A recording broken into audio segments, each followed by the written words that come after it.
4 सूबों में से 2 में ऑपरेशन चल रहे हैं, यहाँ नहीं दे रहे तो 75-76 साल में हमने, जिन्होंने अपनी मर्जी से इकट्ठा रहना कबूल किया था, वो इकट्ठे नहीं हुए। सही। इसका मतलब यह है कि गड़बड़ कहीं और है।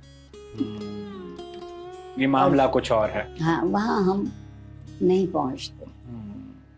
देखिए, अगर हम एक घर में होते हैं, 5-6 बहन भाई होते, कुछ बहुत ज़हीन होते हैं, कुछ उतने नहीं होते, कुछ बहुत खुशनसीब होते हैं, उनको बहुत अच्छी मुलाजमतें मिलती हैं, बहुत अच्छी तनख्वाह मिलती है, या बिजनेस करते हैं, वो बुरा नहीं लगता। बुरा लगता है ये जब आप, अगर बड़ा भाई बिजनेसमैन नहीं है तो आप उसकी इज्जत करना छोड़। इज्जत का ताल्लुक आपकी बिजनेस से नहीं है, माफ़ी चाहते। वो रिश्तों में एक दर्जा बंदी है, वो बड़ा है तो बड़ा है।